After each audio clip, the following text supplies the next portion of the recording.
All right. Well, happy Thursday. Happy Thursday, January. I think it is 8th. I'm not going to try to scroll, but I think, can you believe we're already at the 8th of 2020? So welcome to your live coaching call. It's great to see you on here. Thank you for joining. I feel like hopefully I'm not staticky. Oh, it's the 9th. Thank you. It's the 9th. It's not the 8th. I'm going to throw everyone off already. So we've got some time together. I did receive questions in this week, so I'm going to be addressing those questions on this coaching call. But as you know, as always, for those of you that are coming back into the coaching call for the second time this week, I see there's a few of you that are here for the second time this week. Know that you can post your questions here in the Q&A on your dashboard. Those will come up. You can post them so that everybody sees them, or you can post them just so that I see them. And I do make sure that if you are sending me the question, that I will keep it confidential. I won't use your name in posting the question. So welcome. And I had a thought and it just went in and then it's gone and I forget what it was, but oh yes. Signing up for both coaching calls. It's completely up to you if you want to do that. It is new content each time, well, relatively new. I'm again answering the questions that get asked from you, the participants, for the specific theme of the week. And this week's theme is money management. So if your question falls into money management, definitely ask away and then feel free to watch both coaching calls because it's going to be different content on for each occasion. All right, so just a couple of housekeeping notes. I want to reach out and thank all of you again for asking me your questions. I appreciate those because that makes for our coaching calls.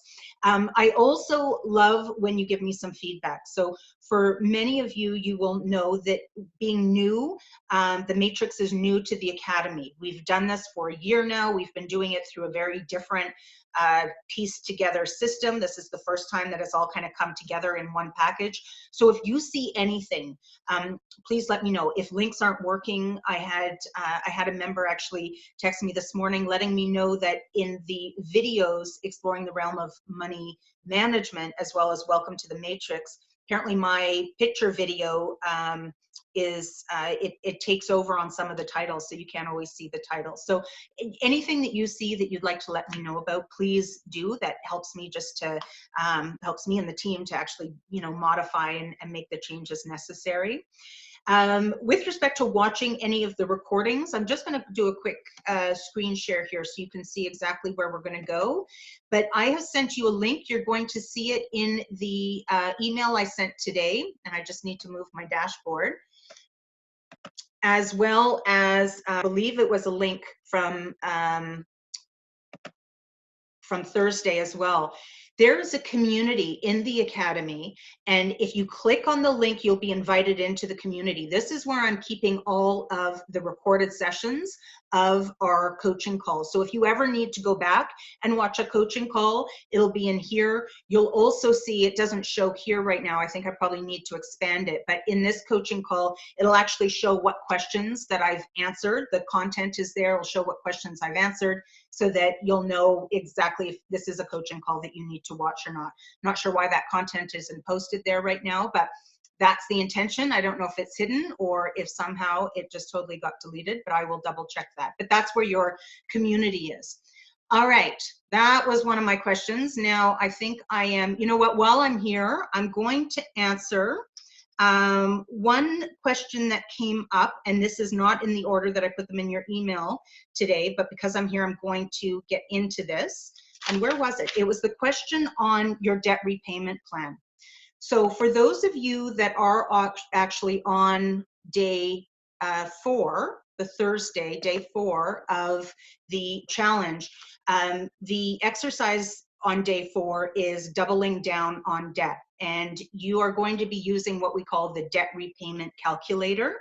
And I do recall that in my video, I actually forgot to include this little segment. So it's a very valuable question. And the question was, can you show me how, what my payment plan is supposed to look like if the original amount that I'm spending every month is $1,800 on paying down my debt to get me out of debt in 36 months.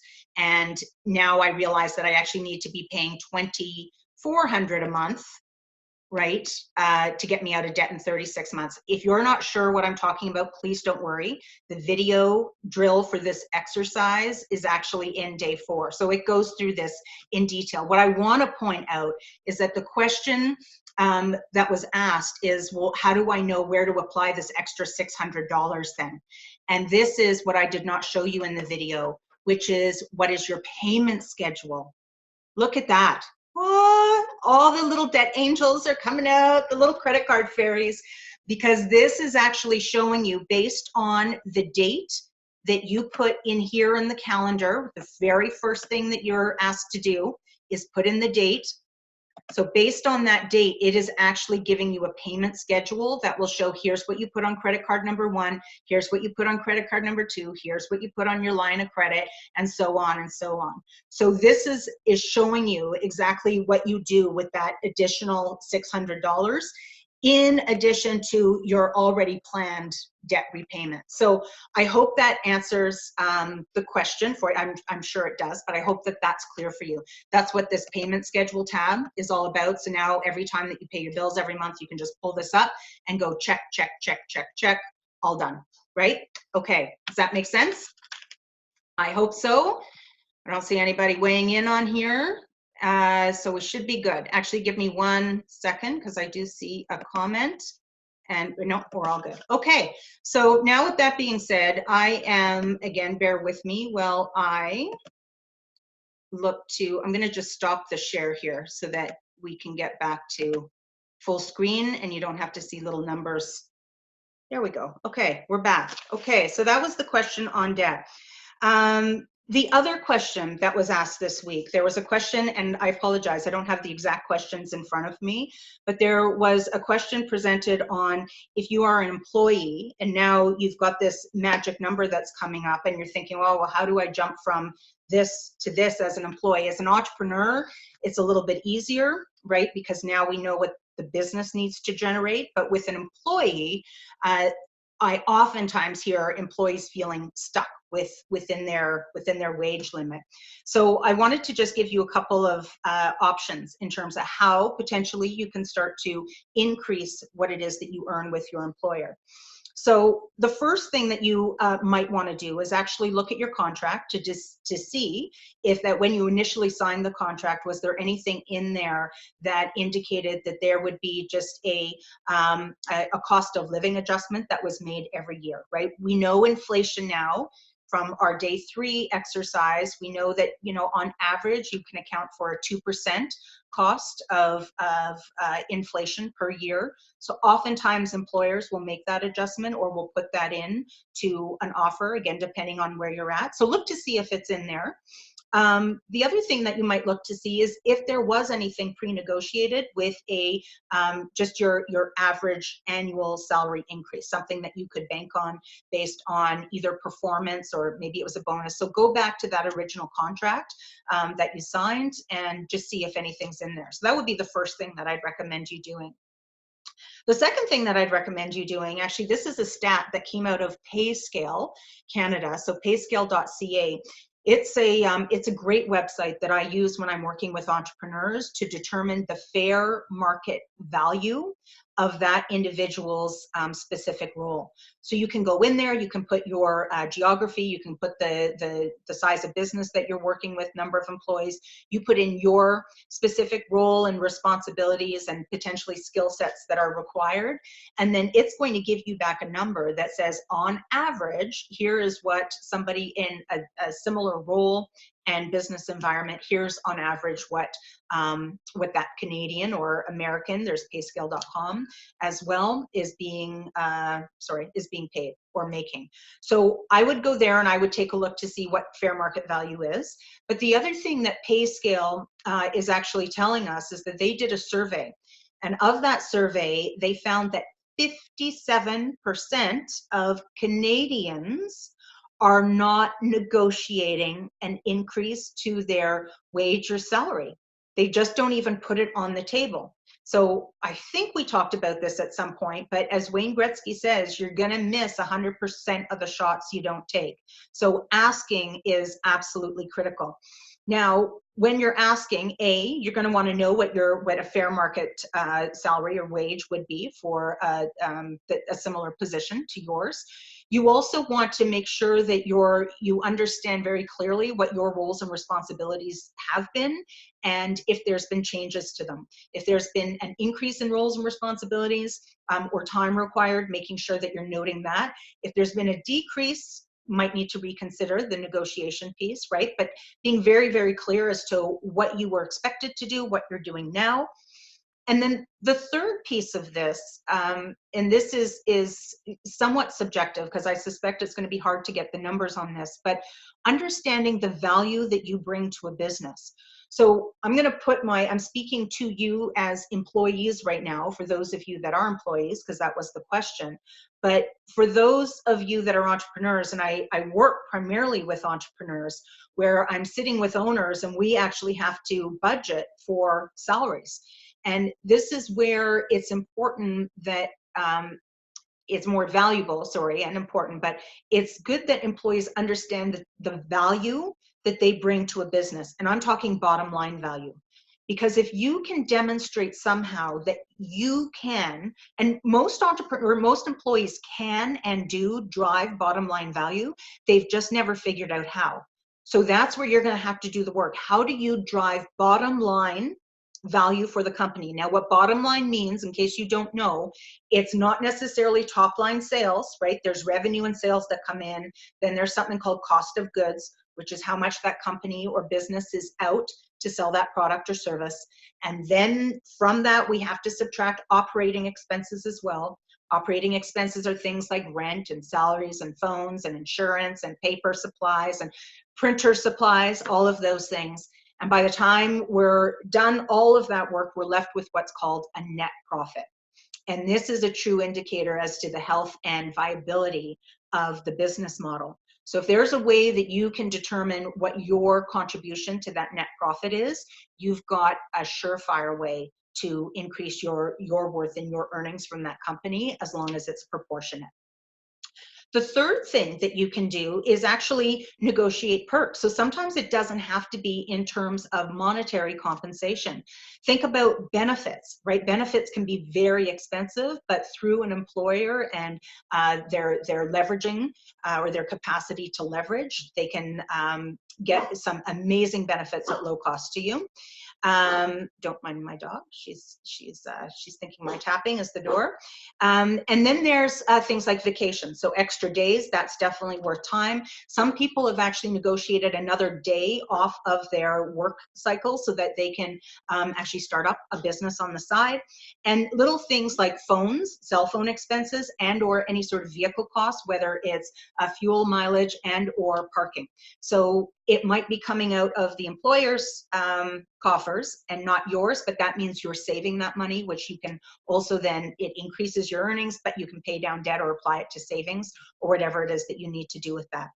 The other thing you can do is definitely negotiate for bonuses, performance-based bonuses, right? So if you do this, this, and this, and this, can you negotiate a bonus for that?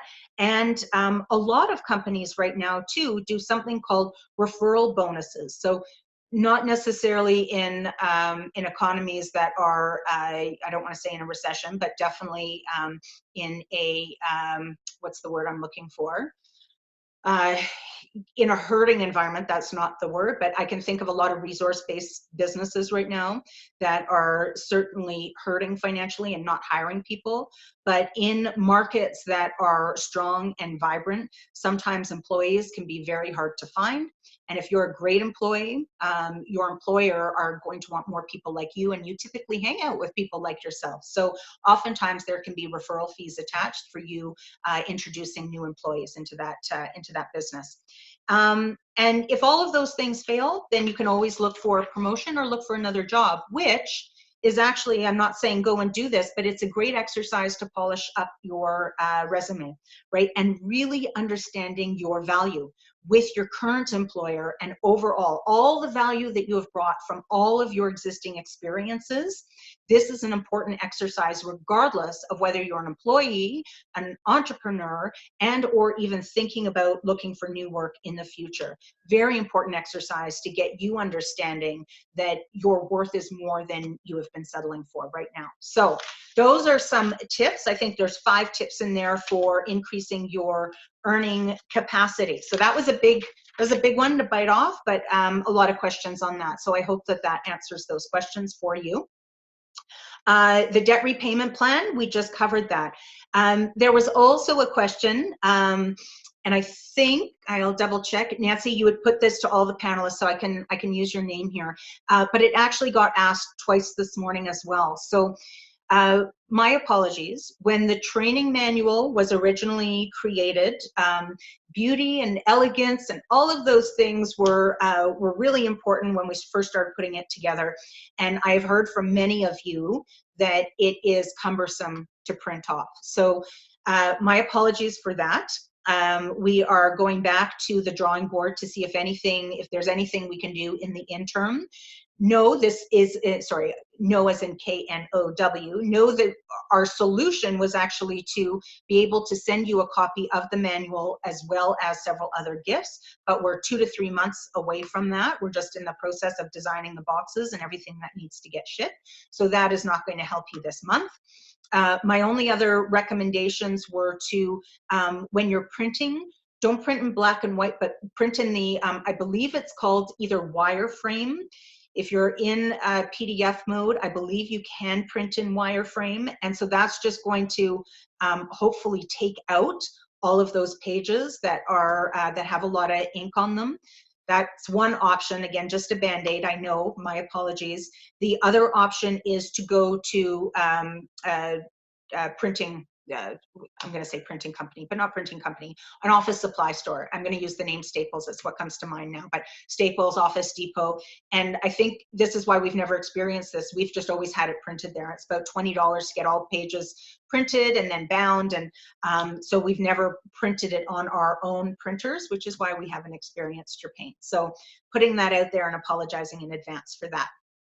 Not in advance, post the problem. So hopefully you can find a way to work around that, and we'll keep working on this end for you as well to see what we can come up with. There was also a question here with regards to finding a way to put in one-time charges, one-time expenses. So, you know, regardless of whether it's whether these expenses relate to your home, your car, your pet.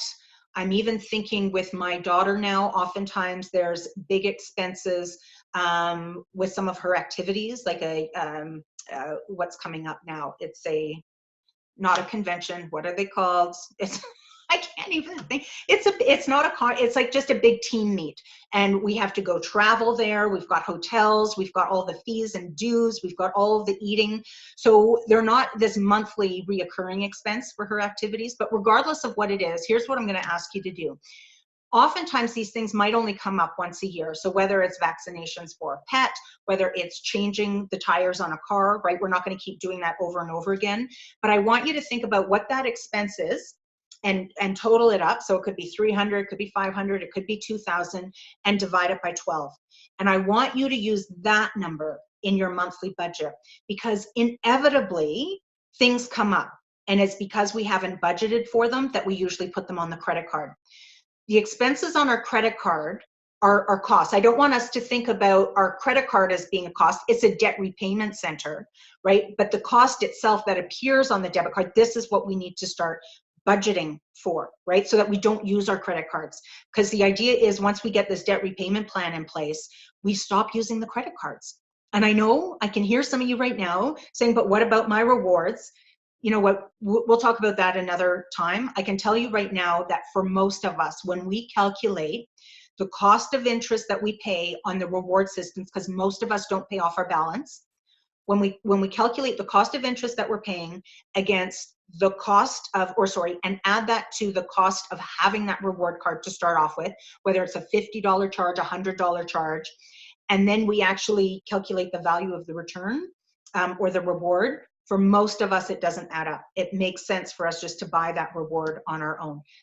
That might not be your situation, but however that works out, what I'm asking you to do here is that for those big one-time charges, again, it could be with the house, it could be maintenance. I just had the furnace guy here this morning, making sure that everything was maintained, so we didn't have any, catastrophes in -32 weather. Whether it's the car tires, whether it's a vet expense, whether it's the accounting bill that we're only going to see once a year, right? Whatever it is, let's just take what we think that annual expense is going to be, divide it by 12, use that number, and put that number into our monthly budget. Okay, so that answers that. And I'm just going through my list, and I believe I have answered all of the questions here. What did I want to mention to you? Oh, I do want to mention, while I have this opportunity here, I am not a financial advisor. I'm not a licensed financial advisor. I'm not going to tell you where to invest your money, how to invest your money. What I'm doing here is really helping you to understand what your numbers are, so that when you get the experts. Now, if you want to involve experts in your planning, okay, so let me finish my first train of thought. When you get these experts, you know what questions to ask them. So when they come to you and they say, oh, well, we found this great investment vehicle, and instead of it performing at 6%, whatever that number was that you put in your retirement calculator, it's going to be performing at 5%, but it's lower risk.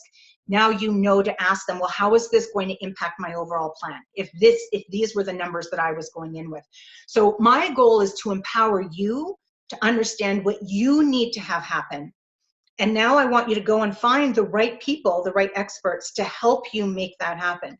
Now I have one little caveat here, and that is that I subscribe to what I call the rule of 3. So anytime you are looking for an expert, and it doesn't matter if it's an accountant, a lawyer, a bookkeeper, a financial advisor, even a credit counselor, the rule of 3 suggests that you find 3 individuals, even if some are recommended by friends and or family members, and they say, oh, you have to go with this person. Go and interview 3 people and go in with a list of questions. Now, I believe these questions are posted in the blog, the aha moments, but I'm going to find a way to get them into the community as well. But you go and you ask these questions, anywhere from 3 to 5 questions, and you ask them of each expert. And then based on the answers that they are giving you, now you make a decision to go with one. If there's one idea that I want to leave you with from week 1, and this I advocate for repeatedly when I'm working with entrepreneurs, when somebody asks you why you've done something, please never use the response because so-and-so told me to, right? That's completely abdicating our financial decisions. I want you to know why you ultimately are making the decisions that you're making. This is why I want to empower you. So when somebody says, well, why have you gone with this bookkeeper? You'll be able to have a response for them because they answered this well, because I checked their references, and because they have this amount of experience with this specific sort of business, whatever it is. But you have an answer. Is it always going to go right? No, but at least you have been able to say that you weighed your choices and you went with the choice that made the most sense for you at that specific time. So I hope that makes sense for you. So my homework in this here now is to find those questions. Again, I believe they're in the blog, but I'm going to get them accessible for you, make them easy for you to find. Because after this week, and you're probably not on this exercise yet, but when you get to day 6, I'm going to be asking you to list any follow-up action items that you didn't get done this week, and I do not expect you to be interviewing experts to help you. This becomes one of those things that you're going to be putting on your follow-up action plan. Potentially looking to find 3 financial advisors that you can interview. Maybe you need an accountant, maybe you need a bookkeeper, maybe you'd like to speak to someone about credit counseling. On credit counseling, I'm going to urge you to be cautious there, to make sure that this is potentially a nonprofit or a government-related organization that is really there to represent your best interests, and is not getting paid on the amount that they're going to save you, or anyways, I won't get into that right now. I just want you to be cautious that this is an organization that has your best interests and can provide you with expertise and advice without charging you upfront. So I'm going to leave that with you for now. Okay, I believe that's all the questions that I was asked yesterday and this morning. I am just looking in the Q&A box right now to see if you have asked anything while I have been jibber-jabbying away, and I don't see anything come up. Know that you've got a couple more minutes here to put something in if anything's kind of triggering you as we have been talking about money management. Again, if you're on day 5 now or day 6, any questions whatsoever related to how you manage your money, you can simply absolutely post. So I've got access to that and I can answer. And I do not see anything coming up in our chat box. All right. Okay, so I am going to leave it there then. I don't think there's any other housekeeping notes that I needed to bring up. Sorry, I'm just taking a peek over here. All those questions have been answered. I will find the questions if you need those questions to look for bookkeepers, accountants, any other partners. The rest of us here, attendees. Oh, sorry, I see a chat in here, and this is from Nancy. The rest of us are all attendees. Perfect. I see a smiley face. Okay. So yeah, so now just to finish up week 1, you've got a couple more days ahead of you. In the next day or 2, I am going to be posting the video for Exploring the Realm of Money Mindset. If you are wondering about when you get access to those other courses, just know that I believe I've put it on a drip campaign now. So I'm trying to give you kind of a week at a time so you don't feel overwhelmed. In the next couple of days, I believe you'll be getting access to week 2. So it gives you some time to just kind of sit in week 1, deal with it. And then when we get to week 2, you'll be able to sit in week 2, deal with that, do the exercises, pay your attention to it. And then we get into week 3. I'd be curious to hear from you if you found that frustrating or if you found that helpful. I can certainly turn the drip off. I just didn't want to overwhelm you with access to everything and scare everybody away in that first week. So as always, I'd love to hear any of your comments in the discussion boxes under the daily drills themselves. I'd love to hear how this is working out for you, if there's been any big aha moments that have shown up for you, if you had any pivots, if there's been any sort of trepidation or fear around looking at the magic number. Just let me know how you're feeling with it all. I would love to hear about it. Okay. I am going to cut it there. Thank you for your time. I don't see any other questions coming in, so I think we're good to go. You know where to find me if anything does come up. Otherwise, I will see you next week on Tuesday. Again, fire off your questions. I can make sure that we get those answered. And if they fall outside of money management, don't worry. I'll find a way to get you the answer directly without having to wait for your coaching call, because next week we will get into mindset questions. All right, everyone. Thanks for showing up. Have yourself a phenomenal Thursday, Friday, and weekend. And we'll see you next week in the Matrix. Bye for now.